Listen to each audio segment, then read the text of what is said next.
I'm not the a-hole for telling my husband it's my house, and I will invite whomever pleases me into it. Me, 35 female, and my husband have been married for 4 years, together for 6. Since the very beginning, he has been extremely emphatic on the "this is mine, this is yours" thing. To this day, we split restaurant bills to the cent. His car is his, mine is mine. Every single dollar bill he makes is his, and same for me. We shop for food separately, he pays his, I pay mine. Nothing is ours, and if we ever get divorced, I would get nothing, he would get nothing. I don't really care. His, mine, ours, whatever. Is it annoying? Yes. But he very much cares, so I just go with it. I make good money, so I can pay for myself. We don't want kids, so that's not a worry. There is one thing that has slipped the whole division thing though. The house. It's entirely mine. He pays no rent and he has no legal rights to it. We share the space equally with no problems, until recently. My little sister, 29 female, lost her husband in a very tragic accident.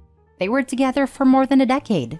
Then 2 weeks ago, I got a call in the middle of the night. She was sobbing and could barely breathe. So I went to her place, packed her things and brought her home with me. She says she can't be in their house. It's so silent. She can't sleep because all she can hear is that he isn't breathing by her side. Since then, she is staying with us in the guest bedroom. She can stay as long as she wants. I have always been very family-oriented, and my husband knows this. And right now, my sister is my absolute priority, and no one who knows me should expect otherwise. Then last night, my husband asked to talk. He said that she had to go, that she is freaking him out, and that it feels like there is a ghost in his house. I was irritated. How dare him? And I told him so. That is not his house. It's not our house. It's my goddarn house. Just like everything else in our lives he has made separate. The house is mine, and my sister stays however long she wants. He has been acting dejected ever since. I don't really care, and my sister is staying. He can leave if he wants. But I'd like to know if I'm acting like an a-hole, and I prefer to be an aware a-hole. So am I? Now for the top comments. Info. So your salary goes towards paying a mortgage, home insurance, property taxes, upkeep, etc., and the salary just gets socked away in his bank account without having to pay any share? He can blow his money on whatever he wants, or invest in his name only, without having to pay for housing? This doesn't seem fair or reasonable, and puts you in a disadvantage if you do get divorced, of course. Unless you were really rich before marriage, and owned a home free and clear and make way more money than he does. Might be time to renegotiate the financial terms of this marriage. I bought the house outright with the money my dad left me. Any house-related expenses are mine. Currently, I make just enough that after all the costs house-related, leave me with around the same amount of money as a salary. Everyone sucks here. And you both are really going to be shocked someday when a divorce attorney explains to you what marital property is. Okay, so I knew someone was going to say something along these lines. We aren't American.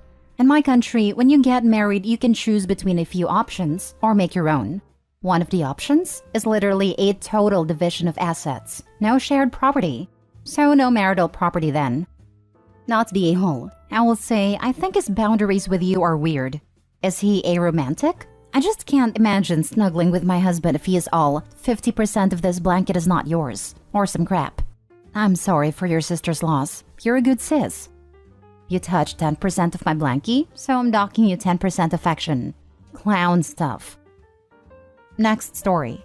Am I the a-hole for yelling at my sister-in-law to never come back to our house again? So I'm 27 female, live with my husband at his parents' place. He has 3 sisters who live in different cities. We've never looked into moving out, and never wanted to either, as one of his sisters pays for 2 house helps. That makes things very easy for me because my husband and I work 9 to 5. Also, getting a house nowadays isn't easy. Last year his father died. Before dying, he equally divided the property among his 4 children, as this was their childhood home. But it is an understood fact among his sisters that this house is ours, whatever the papers might say. His youngest sister has a 5-year-old autistic kid. After her father's death, she practically moved into our home because my mother-in-law got severe depression. The house got pretty lonely for her, especially since my husband and I were out all the time. She'd even stay for dinner as though it was her who was paying for it. She occasionally brought her kids with her, and even though her daughters are incredibly sweet and even help around the house, Her son makes me grateful I have no kids. I'd lock my room before going, but the rest of the house was never safe from this crotch goblin. My mother-in-law would never do anything and let him run wild. She'd say that her and her husband's pension was running half the house, and she didn't mind anything he did. I lock my portion, but I still live here, and it's annoying.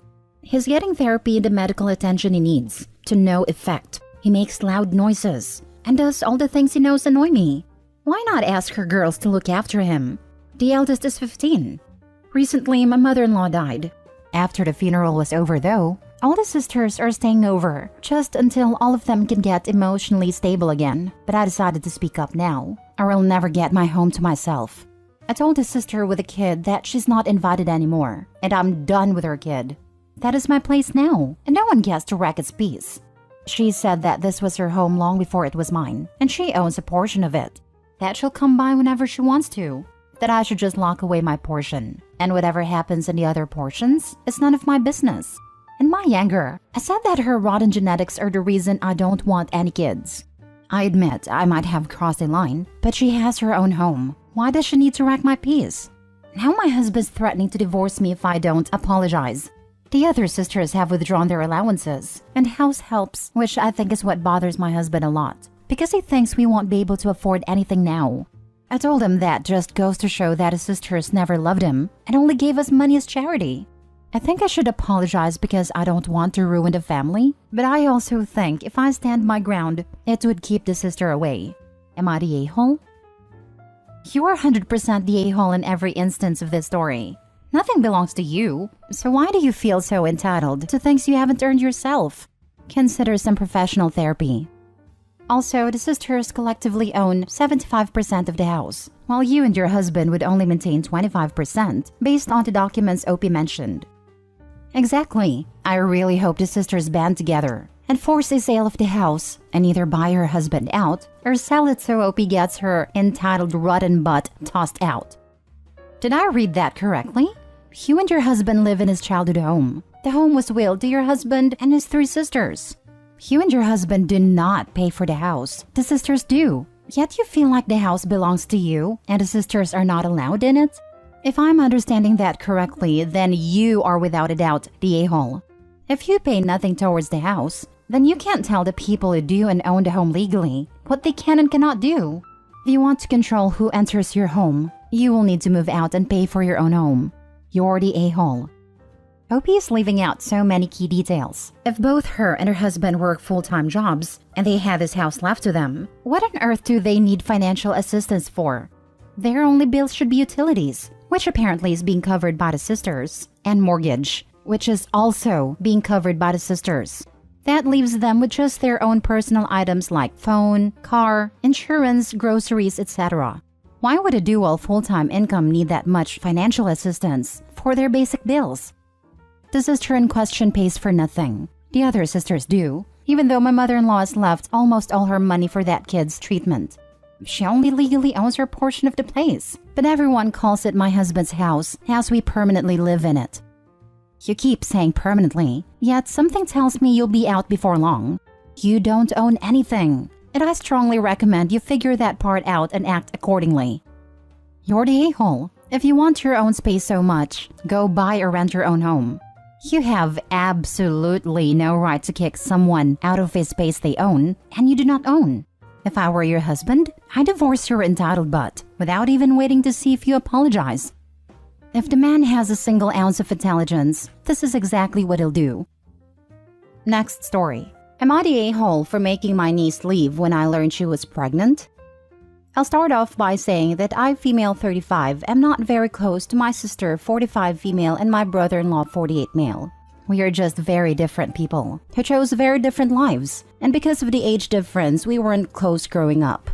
We live about 4 hours apart and maybe see each other in person once every 2 to 3 years and talk a handful of times a year. So, I was very surprised when my niece 16 female called me out of the blue to tell me that she was in the town I live closest to and wanted to know if she could stay a while. I figured she was having some teenager moments with her family and drove into town to grab her. When we got home, I called and then texted my sister and told her that niece was with me. I just got a K response, which furthered my suspicion that they had a fight. She had been here for about 3 weeks and things were going okay. I'm not used to having kids around, but she was a teenager and didn't need supervision. She seemed to be pretty quiet and withdrawn, but I don't know this girl, so it's not like I have any idea what she's like normally. Well, a few days ago, we were having dinner and she told me that she was pregnant. Her parents had kicked her out. She wanted to keep the baby, and her parents disagreed with her, to put it mildly.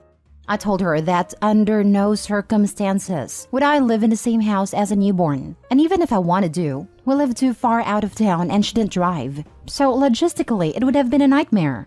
We argued, but I told her she was going back to my sister's.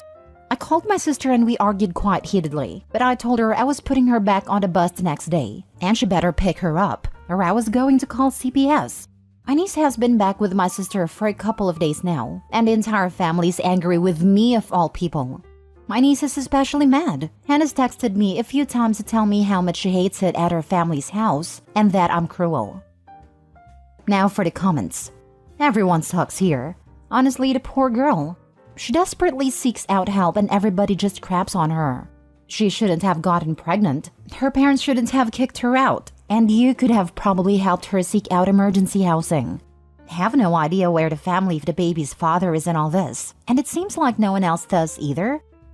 I have no idea about the baby's father or any of the circumstances. I barely know my niece, as I stay pretty far away from my family.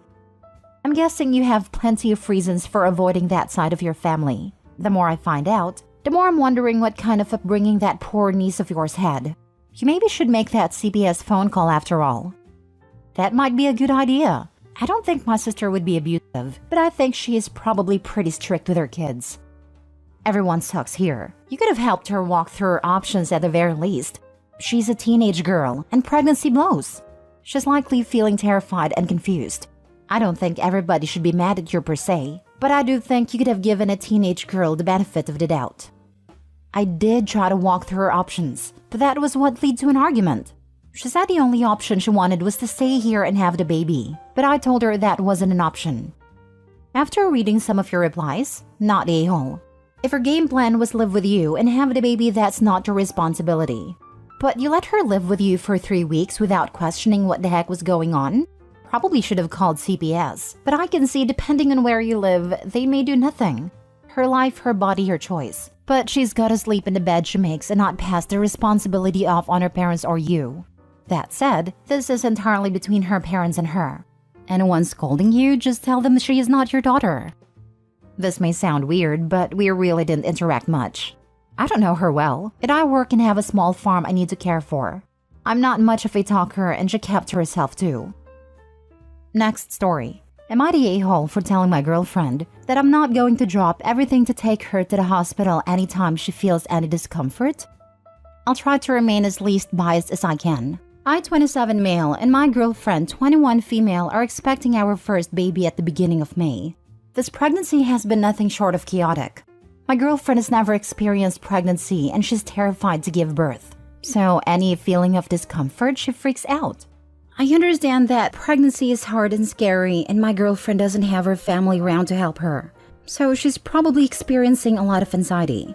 I'm not trying to downplay that, I'm just frustrated. Because I feel like she's taking advantage of the fact that she can get me to do things for her just because she's pregnant. We got into a fight a few days ago. She insisted that she didn't feel good and she thought something was wrong with the baby. She wanted to go to the hospital to make sure everything was okay. We've been to the hospital for this kind of emergency almost 4 times since the beginning of her pregnancy. I had to go to work because we are severely understaffed. So I told her that if she still didn't feel good tonight, we could go make sure everything was okay. She got upset with me, and she told me that I never take her pain serious.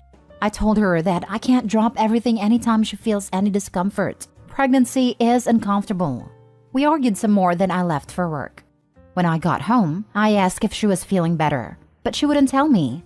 She has stopped talking to me about her pregnancy now, and I feel like she's being manipulative.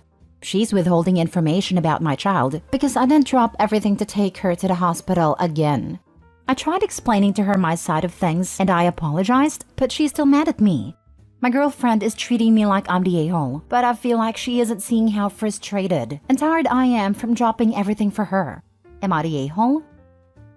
Need more info. The times she went to the hospital, was anything ever wrong? Because if not, I would say not the a-hole. You need to work to take care of your family. If she's constantly crying wolf, then that will impact your job. But if there was something wrong, then you should treat her complaints more serious. There has been something wrong twice. One time she fainted due to dehydration. The other time she was having contractions and the baby wasn't moving. So we thought it could be premature labor. These happened early in her pregnancy, so I think she has a lot of anxiety of it happening again. I understand, but I wish she could find a better way to manage her anxiety. This isn't a way of managing her anxiety. She is correctly identifying that things are not normal. Amazing for a first pregnancy. I am floored that you are characterizing her as overreacting, when in fact, 2 out of 3 times that you've been to the hospital, it was for very critical issues.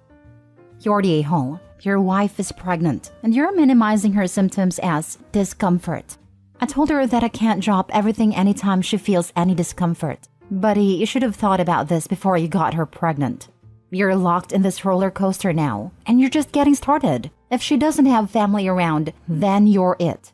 You should let your work know she's pregnant, and you're going to have a lot of sudden absences coming up. It's a high-risk pregnancy, and 2 of the times they went there was a legit medical problem. Once because she fainted, others she was having early contractions. So, he is a huge flaming a-hole.